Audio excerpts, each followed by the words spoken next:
जिनका वजन अपने वजन से थोड़ा सा भी ज्यादा होता है, उनके कमर से लेकर के एड़ी तक में जितने भी जोड़ हैं, अब कमर से एड़ी तक में जोड़ कितने हैं देखो मैं दिखाऊं आपको कि ये है, ये हो गई कमर, ठीक है। अब कमर में क्या होता है, कमर में इस तरीके से रीढ़ है, ये पूरी यहां से रीढ़ का निचला हिस्सा हो गया, ये हिप बोन हो गई। तो इसको बोलते हैं सैक्रोइलियक जॉइंट, ये सैक्रम है और ये इलियम है दोनों तरफ के, तो ये राइट सैक्रोइलियक, ये लेफ्ट सैक्रोइलियक जॉइंट हो गया। इसके बाद ये आता है हिप जॉइंट, ये वाले, ये।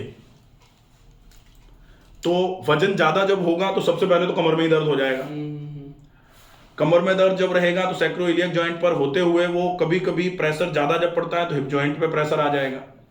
घुटनों में तो मोर और लेस आजकल दर्द लगभग सबको हो रहा है जिनका वजन ज्यादा है या फिर जिनके पैरों की मांसपेशियां कमजोर हो रही हैं।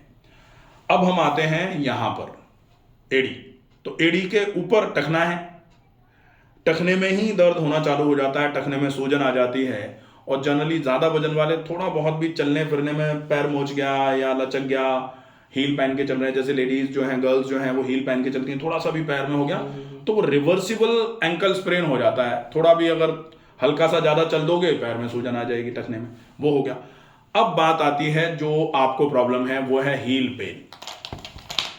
हील पेन मतलब जो एड़ी है, एड़ी के नीचे ये कैल्केनियम है बोन, यहां 7 हड्डियां होती हैं एंकल की, ये पिंडली में 2 हड्डियां आ रही हैं, यहां 7 हैं और यहां से 5 हड्डियां पांचों उंगलियों की तरफ जा रही होती हैं।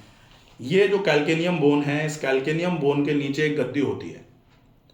अब वजन, चूंकि वजन जितना होना चाहिए उससे ज्यादा हो गया है, तो ज्यादा वजन प्रेशर डालेगा। जैसे इसी कांच पर हम इस तरीके से हाथ रख के बैठ सकते हैं, कोई दिक्कत नहीं, लेकिन एक पिन पॉइंटेड ऑब्जेक्ट लेकर के उस पर ज्यादा जोर डाल देंगे तो कांच फूट जाएगा, चटक जाएगा ना। तकिया बैठने के लिए होता है, आराम सिर रखने के लिए होता है, उस पर बैठ जाया जाए तो तकिया धीरे धीरे करके उसकी कुशनिंग जो है वो लूज कर देगा। ऐसे ही ये हील के नीचे की हड्डी के नीचे जो कुशनिंग थी, गद्दी जो थी, गादी जिसको बोलते हैं, वो मान लेते हैं कि 70 किलो वजन के लिए बनी थी। अब वजन है 93, तो 23 किलो वजन ज्यादा पड़ा हुआ है उस पर, तो ज्यादा वजन के चक्कर में ये कुशनिंग गादी जो है ये धीरे धीरे करके इसने अपनी कुशनिंग को खत्म कर लिया। अब कुशनिंग खत्म होगी तो ये हील जो है कैल्केनियम, ये कैल्केनियम नीचे की तरफ प्रेशर डालना चालू कर देगी। ज्यादा प्रेशर डलेगा तो फिर इस पे कभी कभी स्पर बन जाता है, एक नॉड्यूल टाइप का फॉर्म हो जाता है, एक कांटा टाइप का निकल जाता है। मैं दिखाया था ना, तो वो गैस्ट्रिक, वो नहीं, ये बकवास नहीं है। गैस्ट्रिक का इससे क्या लेना देना है। यही प्रॉब्लम तो यही होती है ना कि कहीं कुछ भी जोड़ दो। अब भाई ये प्रॉब्लम अलग है, गैस की प्रॉब्लम अलग है। गैस की प्रॉब्लम आपके पिंडली में हो सकती है, एड़ी में गैस की प्रॉब्लम का क्या लेना देना है, कुछ नहीं। ये मैंने कैल्केनियल स्पर, ये 3 तरीके के होते हैं। एक तो होता है कैल्केनियम बोन के नीचे स्पर बनना, एक होता है रेट्रो कैल्केनियल बर्साइटिस, और एक होता है प्लैंटर फेशियाइटिस।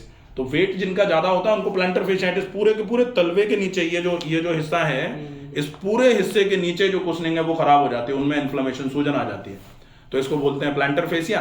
इस प्लैंटर फेशिया पे इन्फ्लेमेशन हो जाता है तो प्लैंटर फेशियाइटिस। अब इसमें गैस का क्या लेना देना हुआ भाई। और फिर अगर ऐसे जोड़ दो तो सबको जोड़ दो कि भाई कब्ज सब रोगों की जननी है, पेट खराब रहेगा तो सारे रोग होंगे, लेकिन सारे रोगों में उसका रीजन अलग है, उसका ओरिजिन पॉइंट अलग है।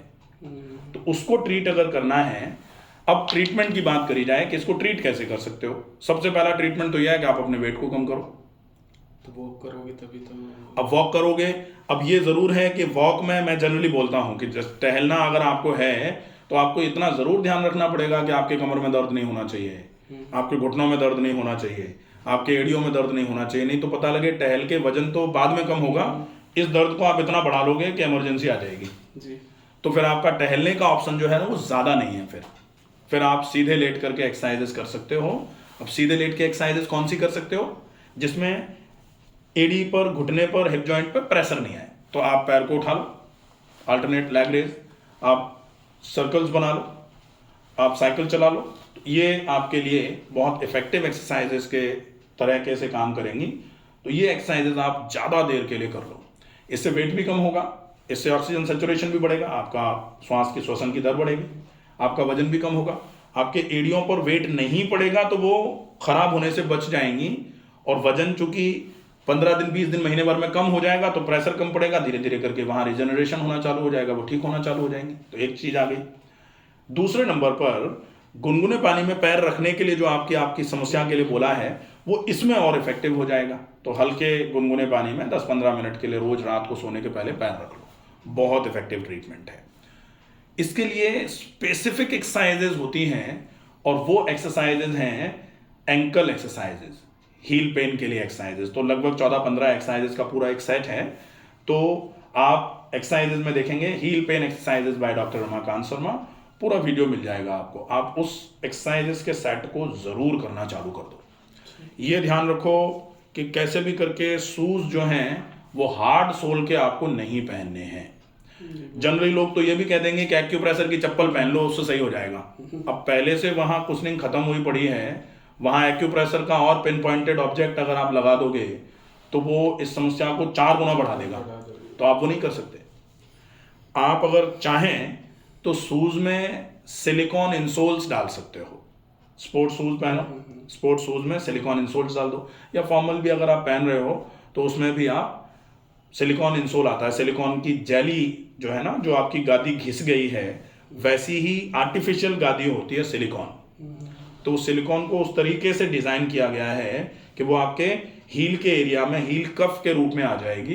तो सिलिकॉन इंसोल तो पूरे होते हैं, पूरे के पूरे सोल पर आ जाएंगे, और एक हील कप होता है कि पूरे में नहीं है दर्द, केवल हील में है, तो आप सिलिकॉन के हील कप ले लो, वो आप डाल दो। स्लीपर्स भी आप फ्लैट स्लीपर्स मत पहनो। स्लीपर्स कौन से पहन सकते हो? स्लीपर्स पहनो जो ऑर्थो के स्लीपर्स आते हैं जिनमें गद्दी होती है अच्छी, तो वो अगर पहनेंगे उससे आपको इसमें बहुत अच्छा आराम हो जाएगा।